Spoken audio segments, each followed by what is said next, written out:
order the July 22nd meeting of the Planning Commission. Can we have roll call? Chair Hasty, Here. Vice Chair Legere, Here. Commissioner Quilty, absent, Commissioner Griego, Here. Commissioner Heitzman. Here. Okay, thank you. May you please stand for the Pledge of Allegiance. Ready, begin. I pledge allegiance to the flag of the United States of America and to the republic for which it stands, one nation, under God, indivisible, with liberty and justice for all.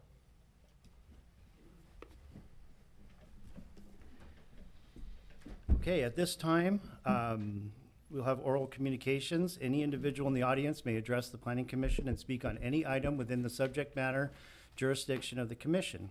Please state if you would wish to speak on any item on the agenda. Remarks will be limited to not more than 5 minutes. Do we have anyone wanting to speak? No, moving on. Okay, so at this time, we will have a presentation on the fiscal year 2026-27 annual operating budget from our city manager, Mr. Simmons. Thank you, Mr. Chair. And again, thank you for allowing me to join you today.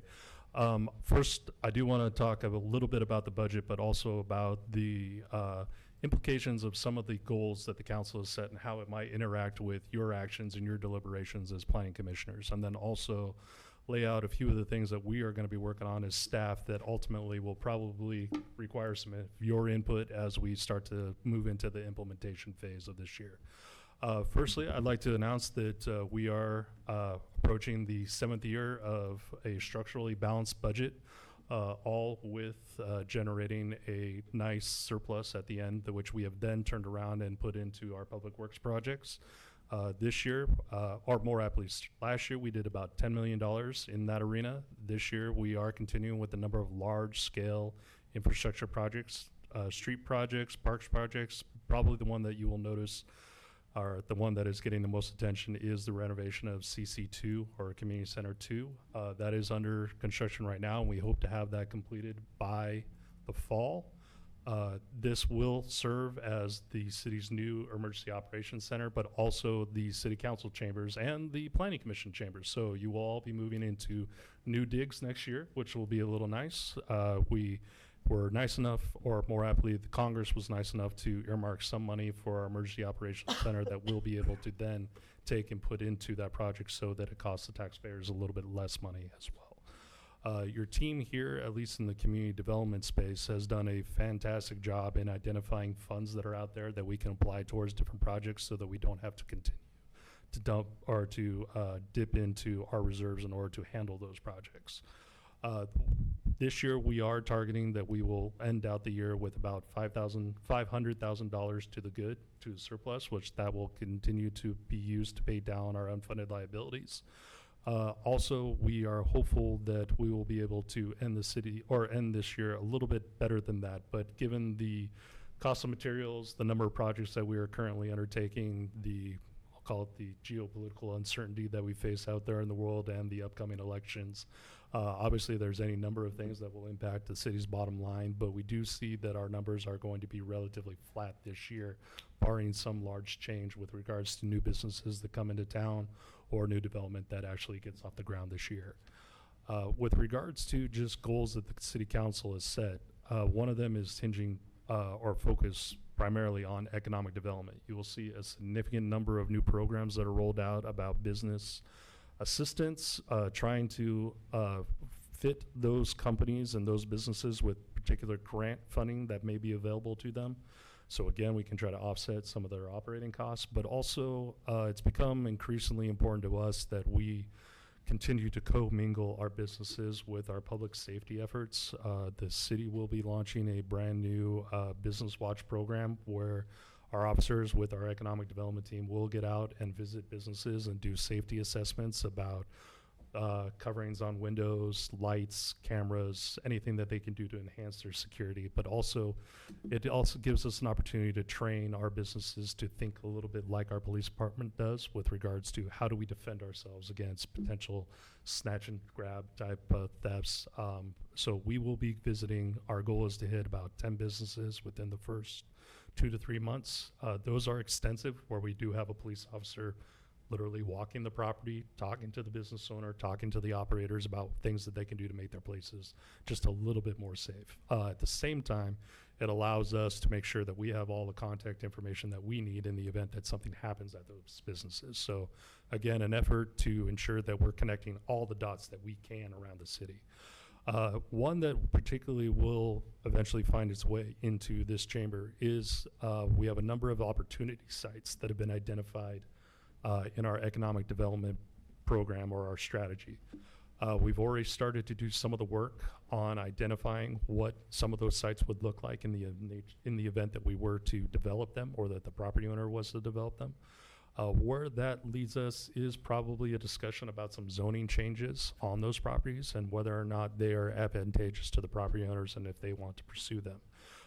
Again, we don't force property owners to change their mode of operation here in Los Alamitos. We're firm believers in their rights to run their businesses the way that they see fit. They obviously are good at it. What we want to do is provide another view for the property owners and the business owners about what exactly the development envelope could look like, and provide them with some information that maybe they want to be able to go out and get on their own.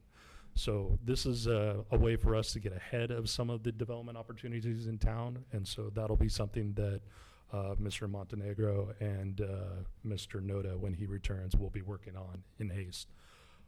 There are a number of, I'll call them lingering developments that we have here in town. Obviously, I know we're all waiting with bated breath to see what actually happens with the Lamson project.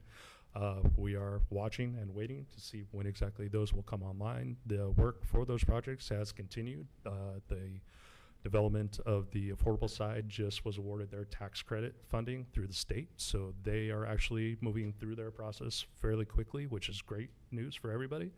And our hopes is that once the sewer and water issues are resolved with our neighboring agencies, that construction will start quickly. If you've been by the site recently, you'll notice that there has been a lot of demo has already occurred, and there has been some groundwork that's already been done out there. Lastly, and this is probably, it's not exactly the most high level thing, but this year we will be going through a reworking of a lot of our municipal codes, a lot of our, I'll call them internal administrative regulations. Where that might ultimately lead us is some changes to some zoning codes and such. And so those are things that we're doing across the board. It's not a particular focus at the moment, but more of a, hey, if we can clean it up and make it a little bit easier for people to come in and get permits, let's go ahead and do that. And as I'm sure Irving and Tom can attest to with our building crew, we have a very good reputation at this point in our ability to move projects forward quickly. This is not a place where you come to get stuck in red tape. We try to get you an answer as quickly, if it's yes or no, as quickly as we can. And so anything that we can do on that front to speed up that process even more only makes us more attractive to new businesses and developers, and that obviously is our goal. What I would ask is for each of you, I'm sure that you all have different ideas about things that the city could be doing or that we could do better. I welcome those comments.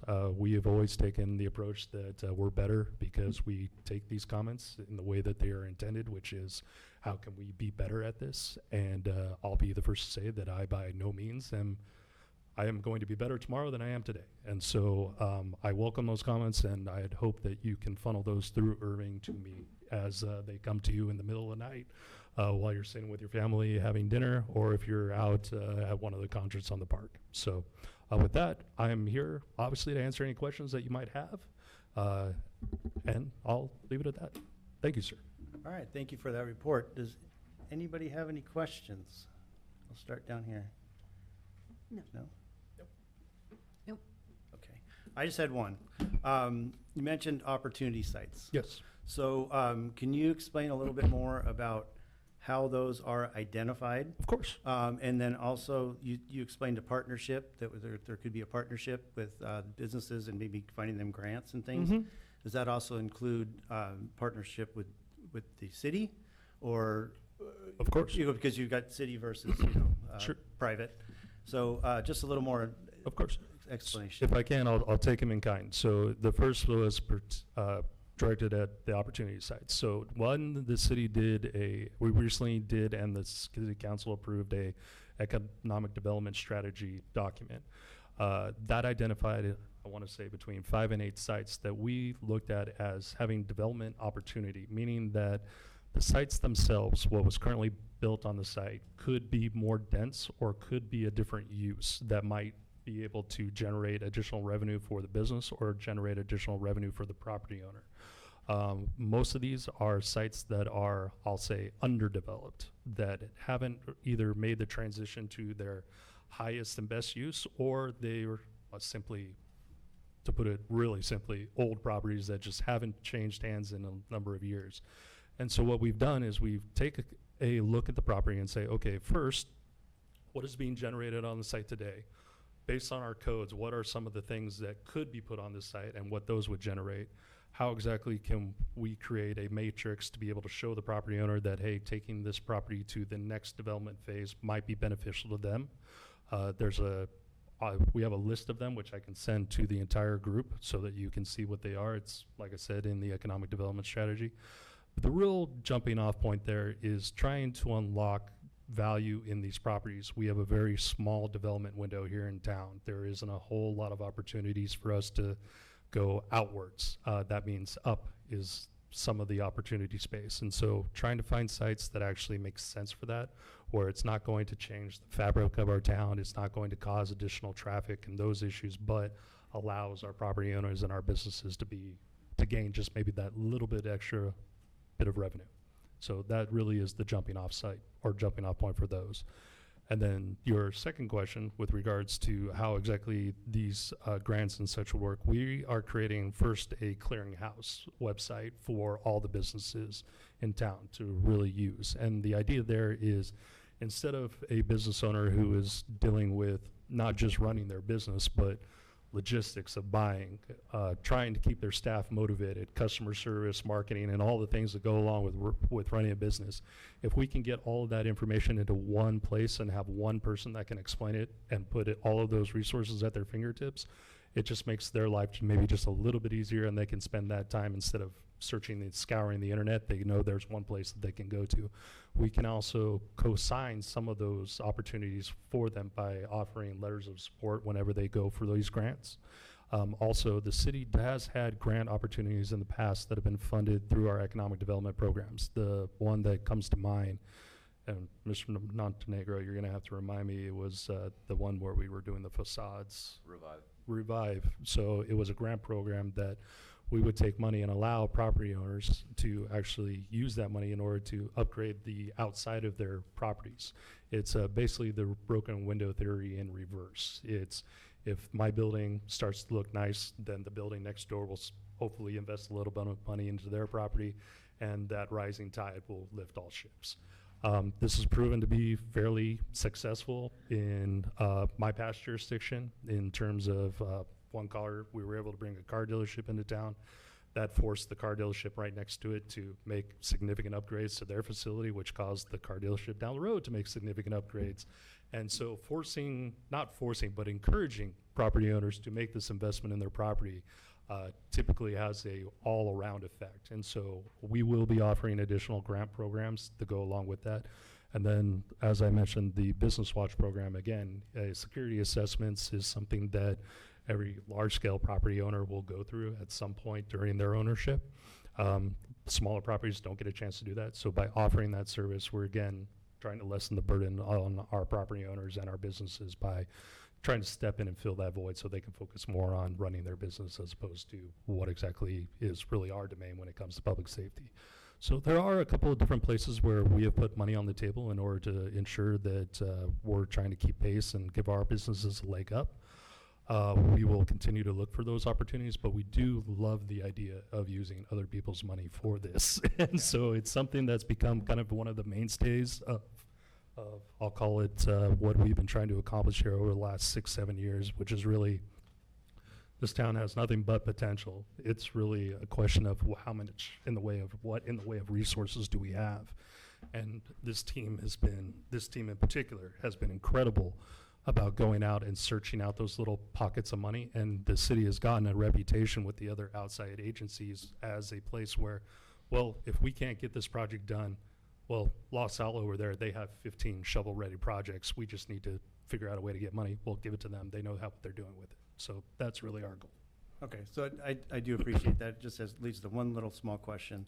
So as far as like a city grant, you kind of hit it on the head. We try and use other people's money before we tend to, and that was where my question was going, because you can see that, you know, you've got a taxpayer money, I'll call it, and then singling it towards one business would be nice. You know, you want to make sure that, and that all goes to council before anything like that happens, right? Of course, and you've actually brought up a really good point, which is, again, anything we do is with public money. So Right. it's incumbent upon me and then incumbent upon the city council to make this decision that there is a reasonable return on investment for the money that we are putting into these businesses or into these properties by causing them to develop or generate more money for their businesses. Again, I don't do anything for free. Right. It does put more money back into the city, which then I turn around and hopefully am able to leverage into maybe a matching fund for another grant that we can go out and get. Maybe it's the investment into a property that allows it to develop to 2 stories, which generates or creates 2 new businesses, which ultimately impacts our bottom line in terms of sales tax generation, which allows me to go out and hire more police officers and put them out on the street. So it is a cycle, and I want you guys to all take it to heart that everybody here is looking for every single inch that they can gain in terms of what exactly we put on the street and how it benefits the city, but with an eye towards how exactly can we replicate this and how exactly can we continue to flip this money again and again and again and again so that it's not just a one-time thing. Okay, so it's safe to say then, any type of funds that would be expended on something like this, it has to show a true public benefit. Exactly. Okay. Exactly. All right. And I think you just hit the nail on the head, which is public benefit. Okay, great. Thank you for that report. Anybody else? Did anything else come up? No? No. We're good? All right, well, thank you very much for that. We will now move on to our consent calendar. All calendar items may be acted upon one motion unless the planning commissioner requests a separate action on a specific item. We only have one item, and that's to approve the minutes. Do I have a motion? I'll make the motion to approve the minutes. Okay, do I have a second? Second? All in favor? Aye. Aye. All right, thank you very much. Let's see, we skip. Okay, we now have a staff report on the general plan amendment, zoning ordinance amendment, ZOA 2505, conditional use permit. Who's presenting this one? Irving? I'll just introduce it, Chair and members of our Planning Commission, and then I'll shortly hand it off to Tom to go into more detail. But as you titled the report, this is concerning a rezoning, general plan amendment, and a conditional use permit. And it's for the location at 11021 Winter Circle. We also have the applicant here with us this evening, so there'll be opportunity for either questions or comments beyond that point. But I'll go ahead and hand it off to Tom, our senior planner, to provide us with the report. Thank you. Chair Hasty and members of the Planning Commission. Is it on? Doesn't sound like the mic's on.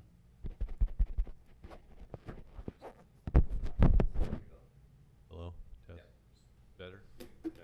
Okay. All right. General Plan Amendment 2502, Zoning Ordinance Amendment 2505, and Conditional Use Permit 2601, or one project.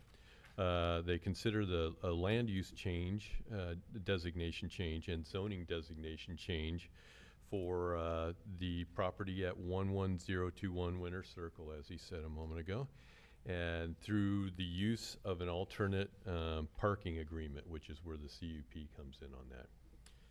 The applicant is here with us tonight, Karen Hillman of MHS Investments. She's over there.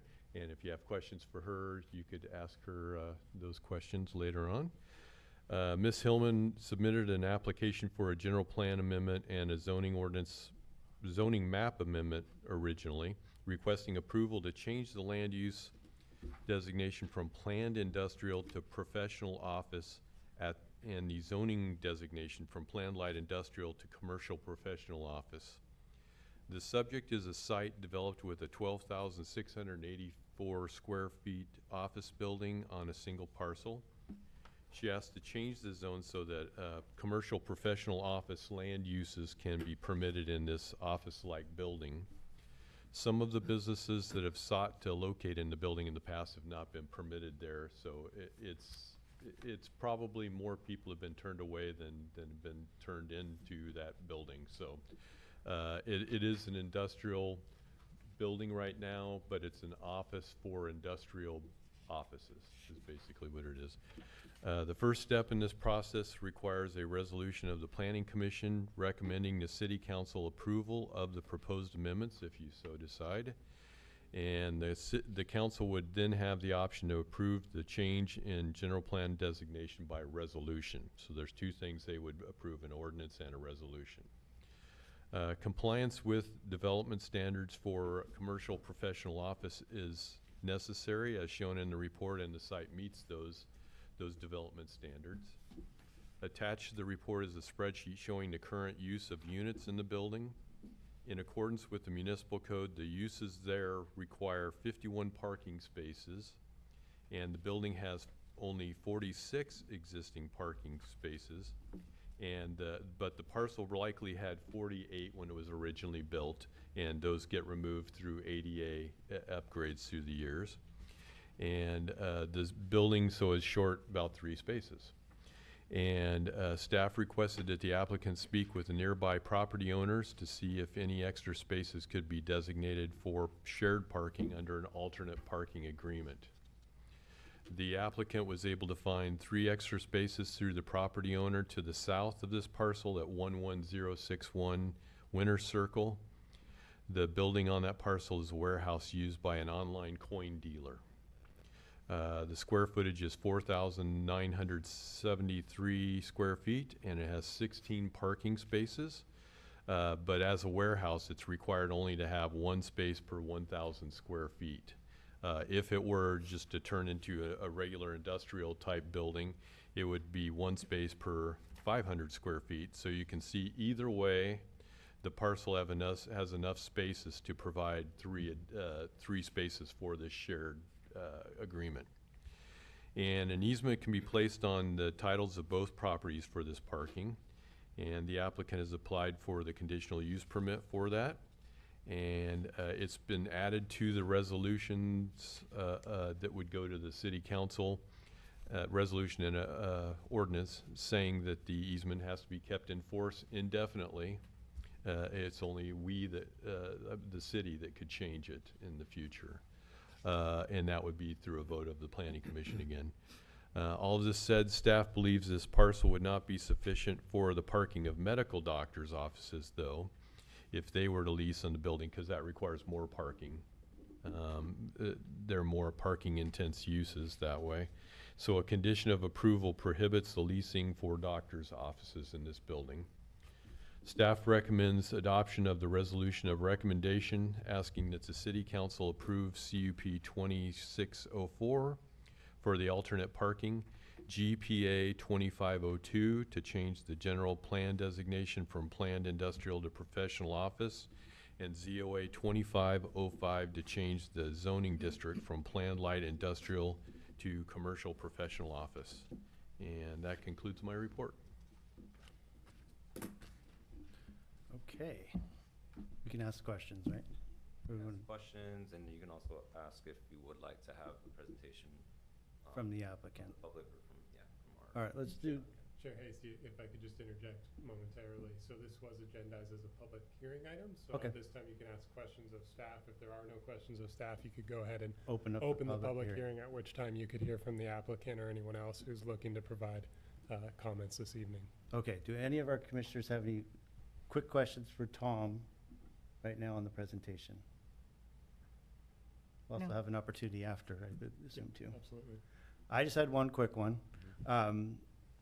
Planned industrial versus commercial, planned industrial, commercial versus professional.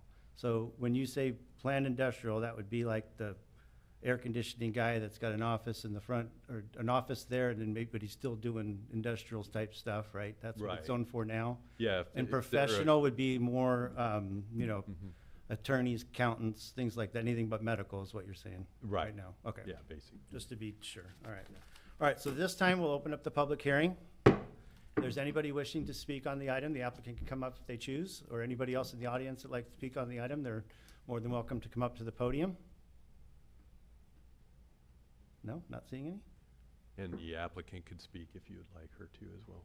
Well, No, no, would you like to come up? Come on up. I want to say first, thank you very much. Thank you for the work. The City of Los Alamitos, Tom and Irving, have been outstanding. So you heard my name, it's Karen Hillman. We're a CPA firm, 45 years. Los Alamitos, probably 15 years of that.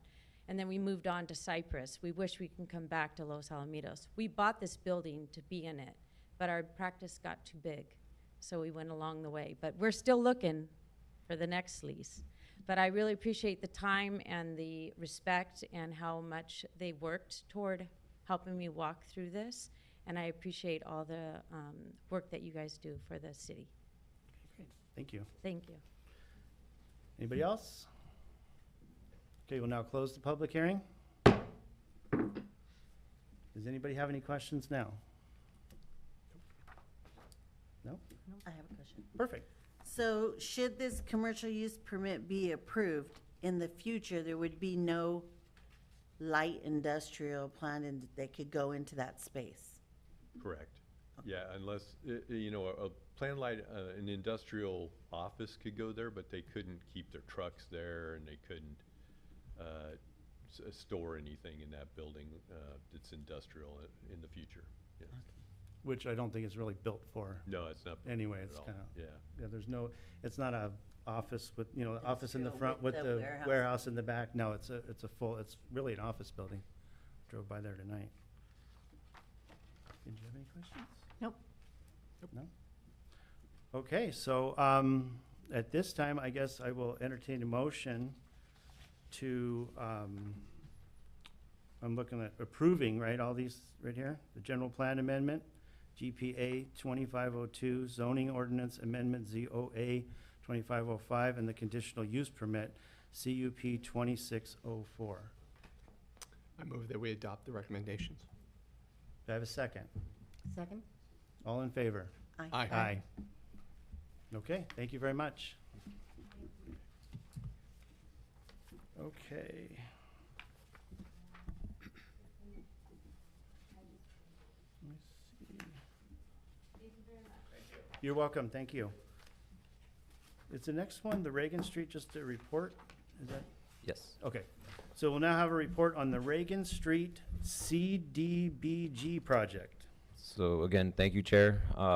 Members of our Planning Commission, just want to kick it off now to our city engineer, and what it will be a presentation, receive and file of the upcoming project that is funded through CDBG and partial general fund money to improve the Reagan Street from Farquhar from Katella southbound towards Farquhar.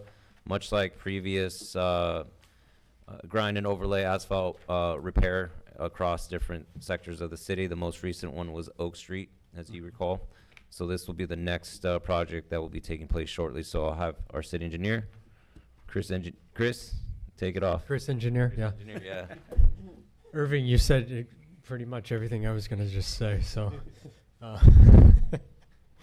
So thank you, commissioners. Wanted to brief you guys on the next project. Like Irving said, we just did the Oak Street project, and it went very well. It was fast, and it turned out really nice for the school and the community center and all the residents. So this project, like Irving said, is very, very similar to it, just in a different neighborhood.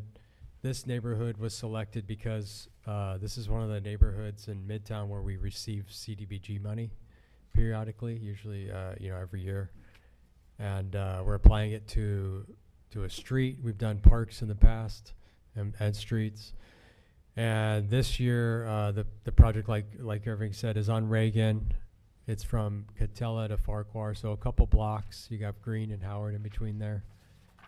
The pavement is, as you've probably driven by it, it's got a lot of cracks in it right now. So this is going to be a good project, and the residents will really benefit from it. And also the firehouse there on Green will benefit from it too.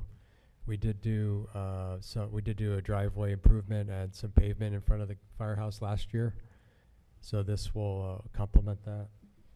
The project is very similar to the Oak Street, where we're going to grind off 2 inches of asphalt and put back 2 inches of rubberized asphalt, which will last a long time, 15 years. We're going to do quite a bit of concrete improvements. It's hard to see from the plan there, but I can kind of go through some of the concrete. It's just a lot of curb ramps for ADA, wheelchairs. It's federal law that you need to upgrade your curb ramps in your project. We're going to improve some of the cross gutters where the drainage flows across the street, so that we're going to fix all those big cracks, and also that any trees that have uplifted concrete over the years. We're going to keep the water flow into the downstream catch basins. Fix some of the curb and gutter in the neighborhood where, again, trees have uplifted or concrete has kind of sunk, and water's not getting to where it needs to go. And then some of the driveways too. Some of the driveways are in the public right of way are in really bad shape, so we're going to fix those.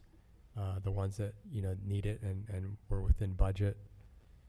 So I can kind of go through the timeline. The project was approved by council on 4/20 of this year. We advertised the project and opened bids in May, 5/14. The project was awarded last month to Onyx. They're a construction company that was the lowest bidder. And we'll be starting construction next week on the 27th of July. Tentatively, a month and a half. I think it's going to go faster, but we give ourselves that flexibility. The project will start off with concrete improvements. They always do the concrete first, so that we can cut out the street, get the formwork in, do all the concrete, and then we move towards the paving, and then we do the striping, the signage, and the punch list, the small things that needed to get final to bring the project to completion.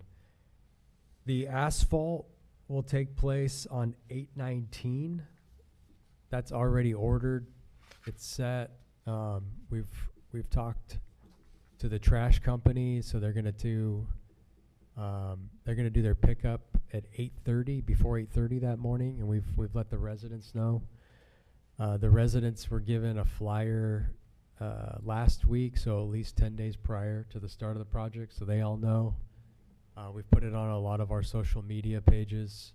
It's on our website, and so hopefully the residents, won't be too burdensome. These projects are burdensome for a moment, and then the residents get to reap the benefits of it for the next 10 to 15 years of coming home to a nice black street. So we'll have an inspector out there every day, and if residents do have any concerns, they can talk to the inspector, myself, and we'll have a construction manager working with the contractor as well. They'll have a foreman out there from the construction side the whole time. So the total construction cost is $500,000, and those are funds from, like we discussed earlier, the CDBG. There's some gas tax money, and then there's our matching portion from general fund. So hopefully we're gonna have another successful project, and we'll keep moving on.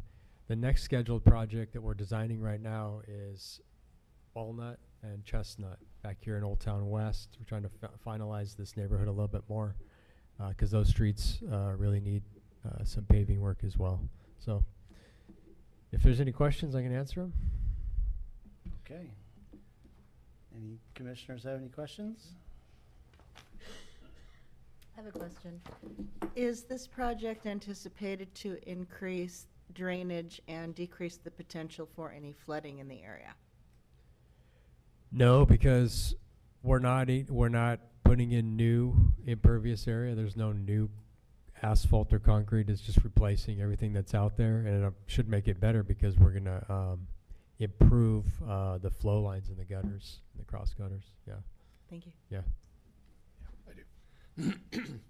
So you mentioned that you're going to start pouring asphalt, it sounds like, on August 19th. And I assume we've notified, since those are through fairs, the various public schools that are in the area. I assume we've notified the schools that this is going to Yeah. be going on. This will impact those that live in those areas, correct? Yeah, yeah.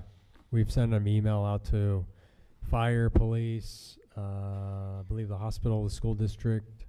So they've all been notified. And there's a project sign too that will be placed in front of the project on that street.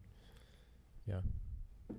Yeah, and we've asked the contractor not to start work until 8:30 each morning too, because we know that schools, there's a lot of schools in the city and people get to those early in the morning. And so, you know, we're going to wait hopefully till that rush ends. Thank you. Mhm. No question. Okay. I said one. You mentioned that this looks like a very, positive project. There was some grant money involved.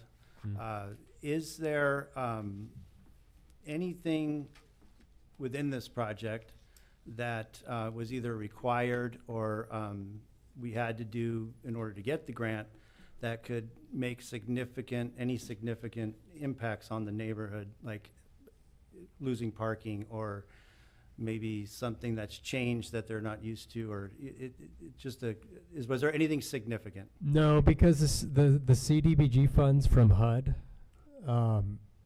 they're really just looking for street maintenance. Good. So there's not going to be any big changes. So there was no ties in for, say, bike lanes or extra No, because we parking? don't have the right of way we'd have to take away parking Okay. completely, and we're not going to do that. That's So- what I was looking for, okay. Yeah. And then one other last thing, and I'm not sure where this went. I know when we talked last year about crosswalks and red curb, Yeah. are we started doing that in the city? Or is this like, since we've done something new, do we need to now get that 15 feet or have that 50, I think it was like a 15 feet the daylight law. buffer or Daylight law. something, The daylight wasn't law, it? yeah. Mhm. Yeah, so the daylight law is for areas for the oncoming traffic to have 15 feet from the crosswalk. Right, And some of the streets in this neighborhood already have that red curb, okay. and all the red curb that's existing will be repainted. And we are actually looking into, especially Midtown, we're assessing it right now to see whether or not we're going to go in there and actually paint all of the daylight spaces with red curb. Okay, yeah, Yeah. I think last year we were just sort of letting it happen because it will be an impactful change for that neighborhood for sure. If it's all red curb. It will, yeah. You're inevitably you're going to lose a spot here and there at Yeah. one of the And I understand the safety part of it. I get that. yeah. I just was trying to see if this project kind of forced that issue or not, but it seems like no. It seems like we're doing that in a diligent manner as we need to. We are, go and about. most of those intersections already have the red curb, just because the fire stations there. There's a lot of red. Oh, that's curb true. Towards Katella Hey. and at some of those corners by Green. So the only one that's left is Howard and then Farquhar. So Okay. Yeah. All right, thank you for that. Thank you for that report. Do we have to make any action? Nothing, right? Just receive and file. Receive and file, okay. So that leads us to items from the Development Services Department. Yes, thank you again, and I don't have too many, but what I do want to communicate and share is that obviously there's a lot going on in the city. From a project standpoint, Chris just provided you with the presentation on Reagan Street. We have activity obviously with connection of the I-605 and Katella. There's also some sewer work that's going to be conducted here across on the Rossmore side, but that will impact inevitably our travelers up and down Katella. So there's a lot going on. We just had some asphalt and grind overlay overnight that concluded a couple nights ago throughout the city. And that's just done in earnest to maintain certain parts of the city that we can hopefully tackle kind of throughout different ports. So there's a lot going on. That's projects, there's events, there's programs, there's initiatives. So what I wanted to go with this is just urge you to follow the social media accounts for the city. That's not just Instagram or Facebook. I know that not everyone gets their information that way, but we really have one of the more successful methods of communication is the e-newsletter. If you haven't subscribed to that already, it's a weekly e-newsletter that gets emailed to the account that you subscribe under. It's as simple as just like, you think of those like ads that you get in your email, like some of them are junk, some of them are promotional, but this is informative, and it's a weekly occurrence that you'll get everything that's happening in the city. And you'll get updates, you'll get alerts. OCTA does a nice job of providing you with the opportunity to do text alerts for anything that's gonna be closure-wise. For example, there's a road closure that's happening here on the north and the southbound off-ramp connectivity. It's overnight, so there's less impact, but still, those are things that you would want to be informed on. So that's the e-newsletter that I would recommend. Obviously, we do other methods, door hangers, the newspaper that comes out monthly. There's the brochure that just went out for the fall, the recreation brochure. There's pages inside that are available to us and other departments. So we try to really communicate as much as possible with community members, with residents. So just wanted to just share that with you. If you can also share that with your family and peers or friends that you have that are always, curious about what's going on in the city. So just wanted to share that with you. Also wanted to communicate, and this is part of our e-newsletter that's been shared, is our animal services has changed. So if you have friends, family members, neighbors, or yourselves that own pets, it's no longer the Long Beach Animal Care Services. That was brought to council, I want to say a month ago, for recommendation to go with the county services. And it was purely out of cost and just efficiency. We had a really good relationship with Long Beach Animal Care. I can personally attest to that because I worked with them directly. Our neighborhood preservation took the active role in managing that along with some of our internal team members. It was a tough decision to make that recommendation because they're just right here. They're really good people. But through our exploration of other services, the county just provided a much better opportunity from budget to service. And so naturally people will have a little bit of a hesitation and think, okay, well, does that mean that we're taking a hit on service? Because county, has a different method perhaps of response, but they actually do pretty well. They work with other neighboring cities that are close by to us. And so it was not a hit so much in service. It's a change, of course. The services, for the most part, stay pretty similar, with some minor exceptions. But I would encourage you to take a look at the e-newsletter, take a look at our city website, and then get to know that service provider. They are actively now transitioning. So anything that was previously with Long Beach Animal Care, there's a transition plan that's taking place for the county to take over. Other than that, I just wanted to also lastly just comment that we have the America 250 celebration that's been taking place. If you visited or if you attended the 3rd of July event, there was a lot of natural connection there with America 250. We had our block party a couple weeks ago celebrating America 250, and so there's a lot of direct and indirect fanfare with the the celebration of America 250, and it's going to culminate around Labor Day, and then kind of with like the pomp and circumstances of the festivities at the Celebrate Los Al event on September 12th. So that's our annual event that takes place at Pine Street. I would highly encourage you to mark your calendars now. There's information on the rec brochure already promoting the event. We take an active role on Pine Streets, which is the food sampling, and it's a grant opportunity. So to kind of piggyback off of our city manager's presentation on how we support our businesses, through the Pine Streets program, we offer participating businesses, restaurants specifically, a grant of up to $5,000, where they can use that towards food, supplies, and personnel costs. They just have to have a direct involvement in the event. So they have to have a booth. They have to provide free samples. when I say by free, they're not charging people. We are. It's $1 a ticket for each sample, but all the proceeds go directly to the Los Alamitos Community Foundation. So talk about a cycle, it comes back to the community.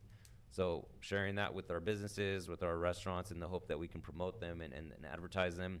We have some new restaurants in town, so we're really trying to get them to come out and participate in this event. And then we have some long-standing businesses that we encourage them to participate. Last year, I think we had about 14. Our max is 20. And so that would be ideal if we can get that. So other than that, there's a bunch of other things that are happening, so I just want to just wrap up with that. Okay, thank you very much. Any questions on that? No? No? Okay. We'll now move to our commissioner reports. Commissioner Grego, anything? I have nothing really. I went to the LosAl to celebrate July 3rd, and it was pretty nice, actually. Good food vendors. It was nice. Great fireworks. So I liked it. It's like 17, 18 minutes long. Yeah, it was nice. It was good. Yeah. Commissioner Legier. Just a commendation to the Parks Department. I unfortunately was not able to attend the July 3rd celebration, but like many of the neighborhoods in town, my neighborhood on July 4th has a parade, as I'm sure most of you know. So we have, obviously, in that neighborhood, we've got a number of families, right? There's a classic car, there's a Pledge of Allegiance. What this leads up to is that there's a gathering at Orville Lewis Park. And there are a number of folks that decide that we're going to start cooking hot dogs and offering all kinds of other, right? Families bring all kinds of things to the park to celebrate. Well, this year we noticed there are 2 brand new grills in that park that were, I may have walked past them a couple of times. I walk my dogs past that park a lot, but this was really something. It was great. We probably cooked between 200 and 300 hot dogs on that thing. Just fantastic. I mean, the way the work was done, the way that everything was presented was just absolutely top shelf. We couldn't have been more pleased. We couldn't have been more happy. And the families in the neighborhood and everyone who attended obviously noticed that something had really been done. So I just wanted to give a shout out to the Parks Department for doing a really wonderful job at Orville Lewis this year and really helped to make the celebration something that, once again, is always a lot of fun. So, Thank you. Thanks. Yeah, I'll share that with Parks and Recreation, but also our Public Works Division. I'll let them know. Thank you. Thank you. Commissioner Heichman. Yes, I have a number of updates. The first is on June 30th, I attended the LosAl Police Department Community Town Hall, which was really well run. The police department did a great job. We met a lot of the officers and other volunteers there. Learned a lot about the new body-worn camera program, which is going to be rolled out. Thank you. And then also, there was a very robust discussion about e-bikes, and learned that the police department has a training program at the schools, and in order for the kids to park their e-bikes, they have to go through an education and safety training program and get a sticker. So the police department is really taking the e-bike issue seriously and is doing everything that they can to make sure that there is as much safety as possible and awareness with families. I also attended the America 250 celebration on June 25th and really had a ball. It was really, really well done, so props to the Development Services and Community and the Parks and Rec. I wore my shirt, and a lot of people came up to me wanting this shirt, and were just like, where'd you get the shirt? So it was really a lot of fun, and a lot of those concerts are just so great. I also attended the 3rd of July for the first time as a commissioner, had an amazing time. The logistics were great. Being in the VIP area really made me feel special. My guest, who is from Los Angeles, had an amazing time, and everything everybody else said about the vendors and everything was really wonderful. Second to last, I watched the Cypress City Council meeting on on the 14th, which talked at length about the development of the racetrack properties, and the goal was to approve the EIR and approve the tract map. Lengthy discussions from the community and the council about a lot of the usual suspects, if you will. Traffic concerns, congestions, environmental, bike lanes, and the upshot of that is that it's still going to be at the next meeting, going to continue the public hearing for that. And then the last little thing I wanted to share is that for the first time, I rode the Los Al link this afternoon. Had a great time with that. I used the Circuit app. They picked me up in 10 minutes, and the driver apologized for the long wait time. I got to my destination within a few minutes, and it was a really, really wonderful experience. So this will be my trip, many trips in the future for that. So thank you. All right, thank you. I just have two. Of course, the 3rd of July, the fireworks were great this year. I think they're even shooting them up higher than normal. I really wish I could attend the event on the base, but I have a really hard time leaving my house because my house is literally 200 yards from where they shoot them off. I can actually see them running around doing stuff. So it may not be on the base anytime soon, but it was a great show. I mean, it always is. Still wish it was on the 4th, but that's just my own personal opinion. That's okay. And then the last thing is, I'm glad you mentioned September 12th. That is a great event. I haven't been able to attend that for the last 2 years, been out of town. So this year, my wife even said the calendar's open, so look forward to that one. So we appreciate that. Anybody else? For the good of all? No? Okay, with that, we'll adjourn the meeting at 6:50. We're done.